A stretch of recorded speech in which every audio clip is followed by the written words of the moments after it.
How in the bloody hell are you blokes and shields? I'm Braden and this is Scale Australia. I've got a lineup of stuff here from Injora. Let's dive in and take a look.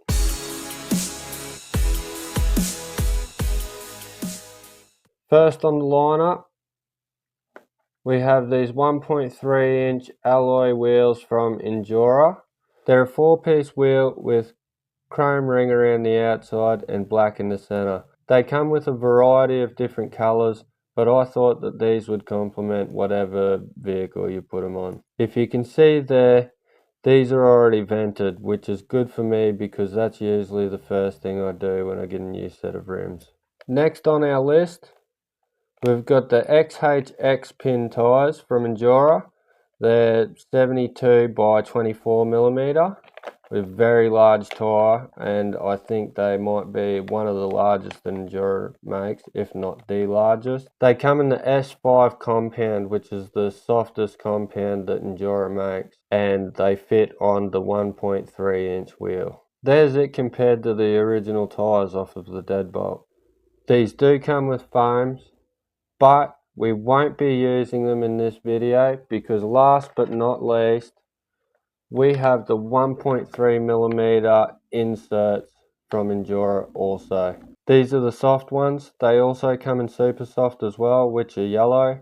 The Deadbolt has a lot of weight on it, so I figured that the green ones would suit better for it. This is the first time I've ever felt silicone inserts, and I actually can't believe how they feel. They're amazing.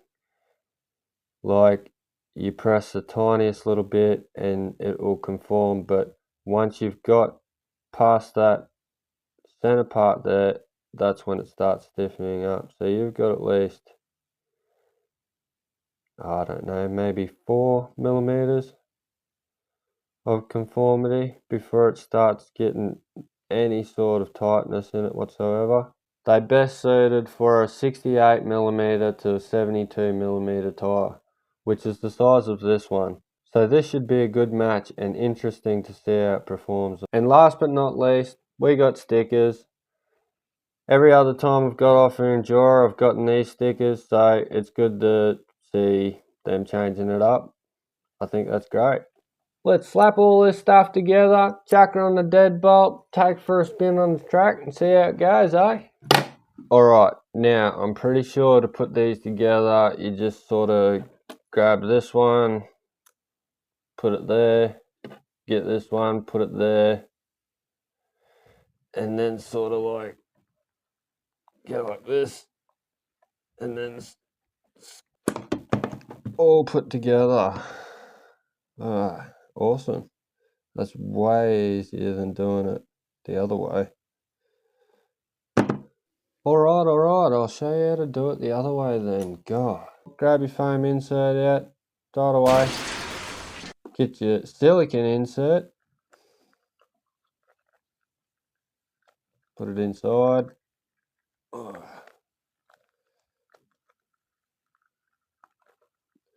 Tyres are that sticky, it's hard to even get that inside of it. These here look intimidating, but they're not that complicated. Once you've got your rim apart, you want to put the rest of these screws in. 1, 2, 3, 4. Make sure you use Loctite. There's 2 different size screws. Make sure you use the big ones. I'll show you what the little ones are for shortly.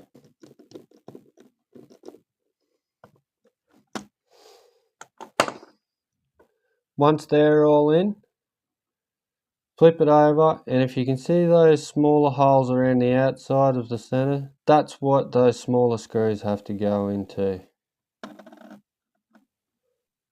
This can be a little bit fiddly, so it might help to have a set of pointy nose pliers on hand, or a set of tweezers. These screws are just for show, so if you'd like to leave this till after you put the tyre on, that's not a problem. Now that all those screws are in, grab your centering and put it in to the center of your tyre.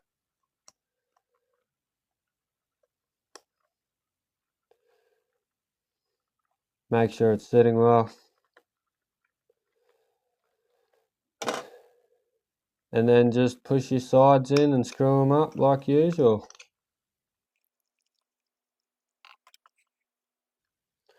This back ring can be a little bit tricky to line up.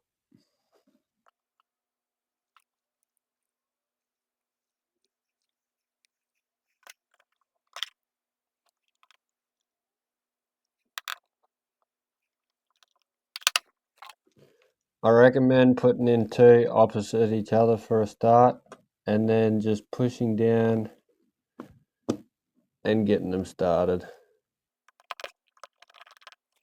Once they're started, you can go around and double check your tyres sitting properly, front and back.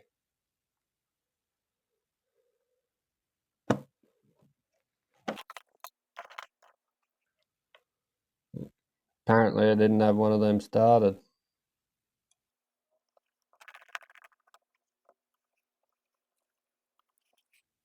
Help if I use the right size bit.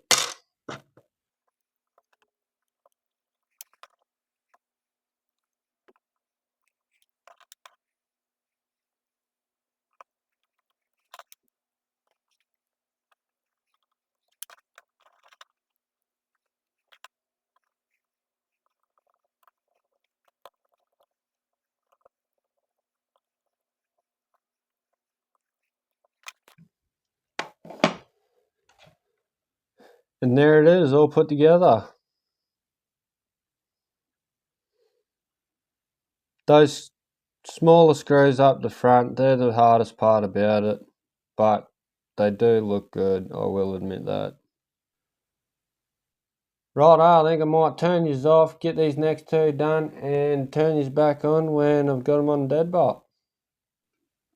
Look at that, that is bloody awesome.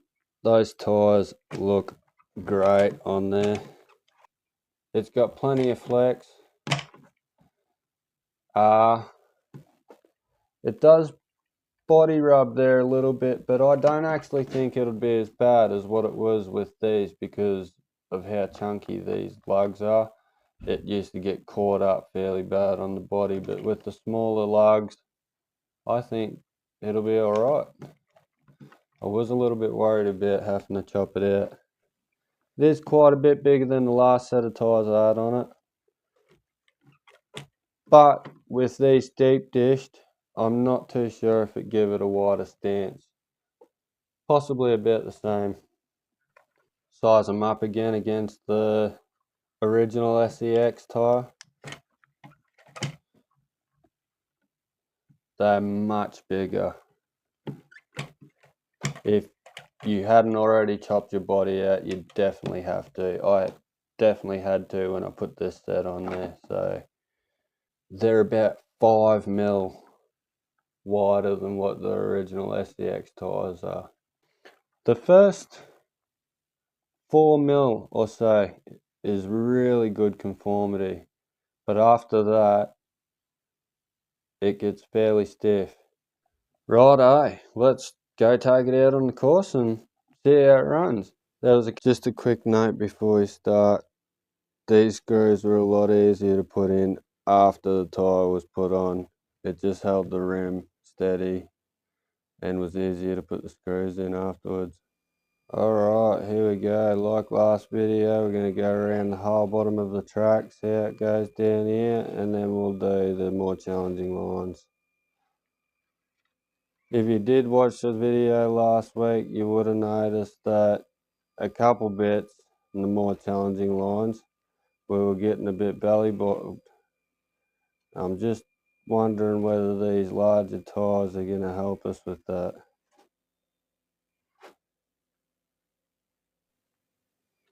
Not getting very much flex in these tyres at all with those soft inserts in it. I think the extra soft ones would probably work just as well, if not better. But I'm extremely happy with how well these tyres are going.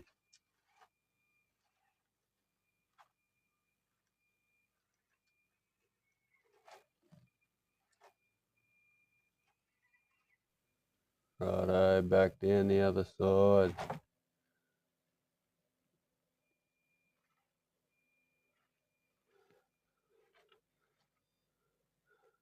Call this the waterfall. Down around the top of the waterfall.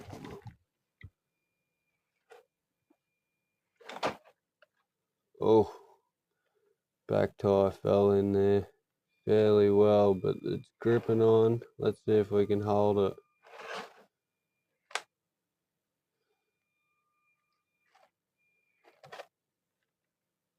it. Doing well. Very impressed.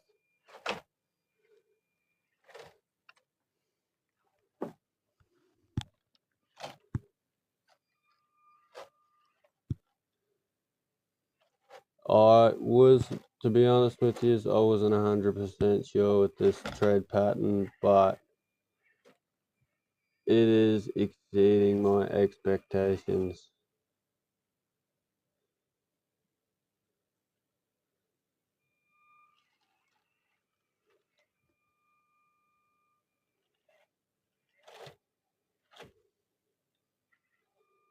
Righto, through the tunnel.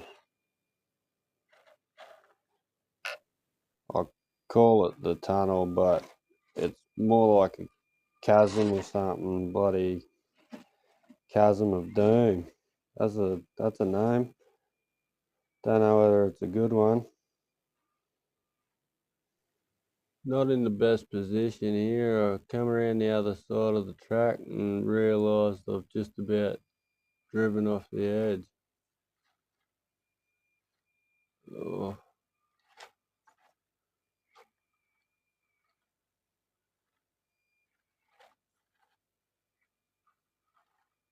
We managed to save it.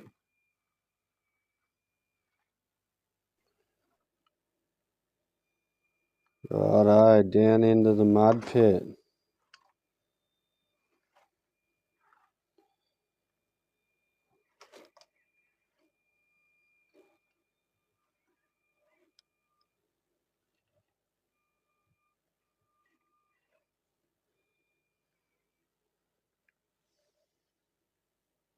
This here was the spot I was getting caught up the most on with the belly dragon, so we'll go see how it goes here now with the high clearance.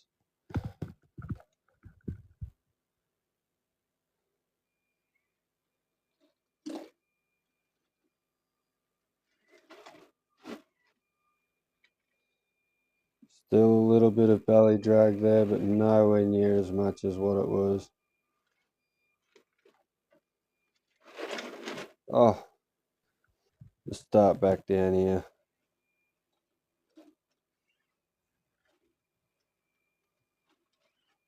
That went over that section a lot better that time.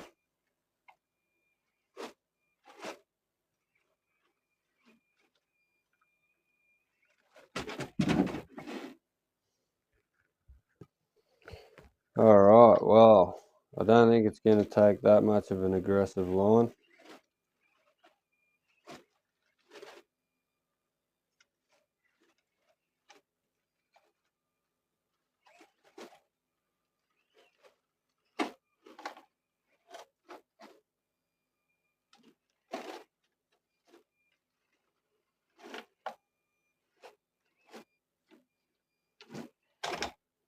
Ugh, just knocked my fence out.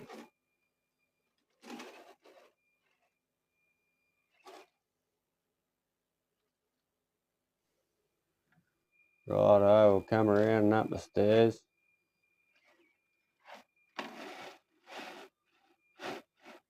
There's another section I'll get quite a bit of belly drag on. Still manages to get over it fine.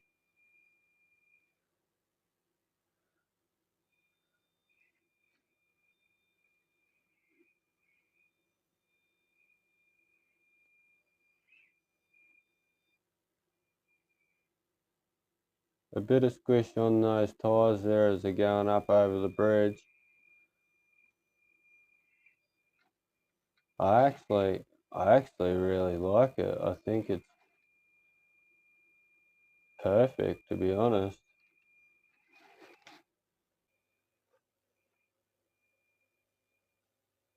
I can tell that those inserts are giving us about 4 millimeters of conformity on the tread itself, whilst giving us next to no sidewall flex whatsoever.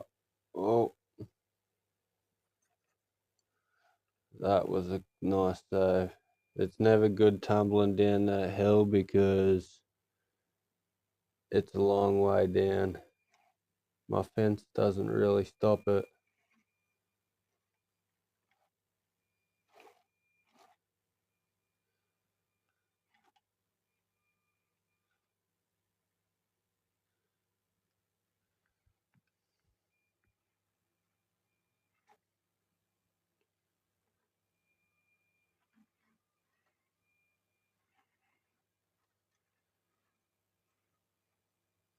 That's some pretty extreme angles that it's going on right now.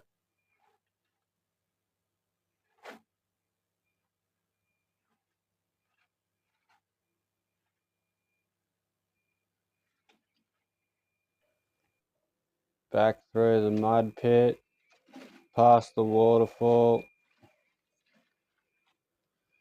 down this side, and we will take it up. Oh, getting stuck there. Very grippy tires. Getting stuck there on that corner. We'll head around here and up the steepest hill that we've got. It's hard for me to really show you how steep this hill really is. But if you subscribe to the channel, I will be having another micro cooler on very shortly. Not going to tell you which one, you'll have to subscribe to know that. And hit the bell icon if you don't want to miss out.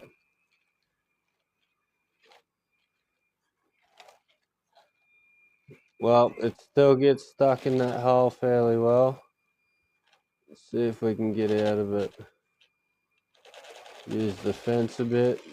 Oh, that is the first time it's been able to climb out of the hole like that. Beautiful.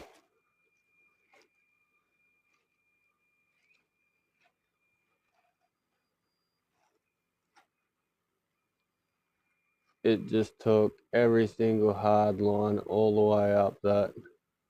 That is extremely impressive. Alright, we'll go across here and back down the staircase. This is another spot here as I come up over the crest at the top of the bridge. I usually get a bit of belly drag down here as well. See if the stick's gonna get me caught up. Oh, beautiful.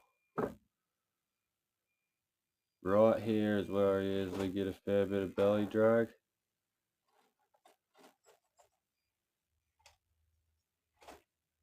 That seemed to be not a problem at all. Just fix those sticks back up. Let's see if we can make it back over the other way.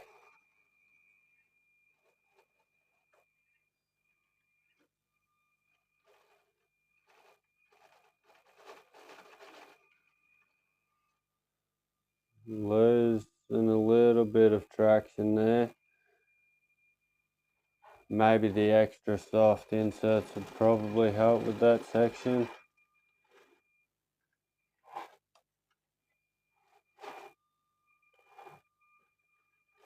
Once again, still belly dragging, but not as bad as what it was.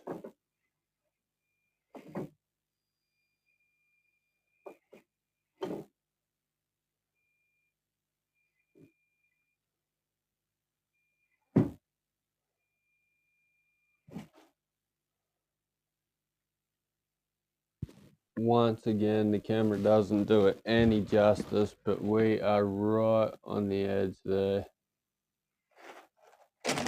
Oh, I've just put us up there a little bit straighter. I don't want to do any damage to the car.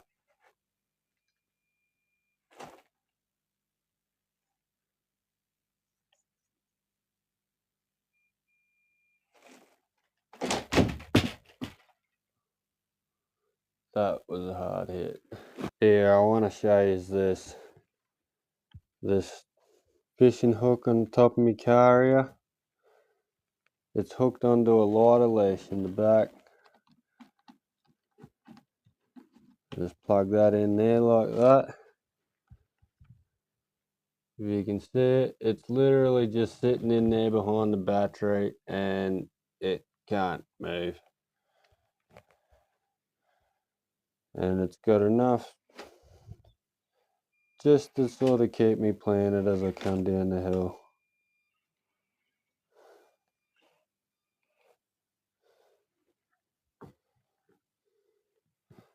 Head back up.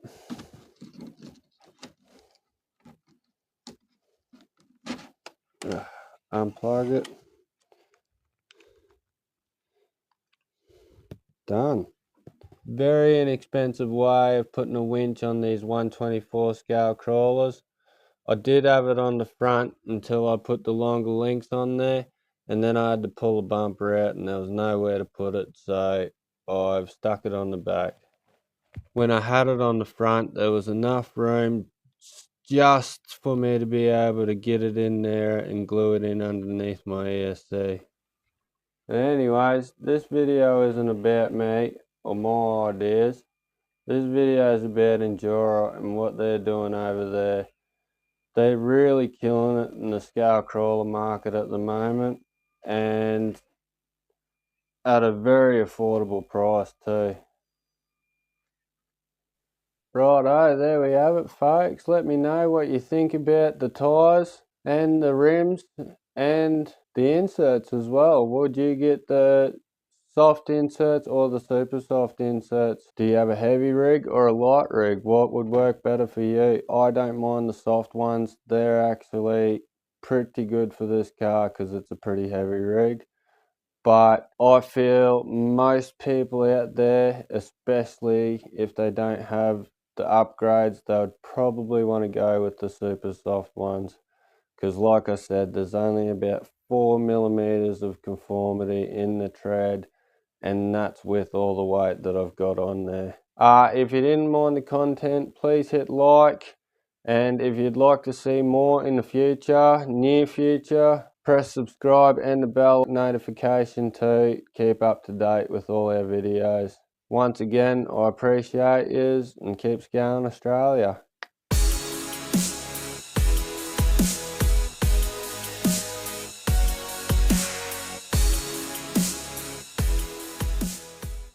Wait, one last thing.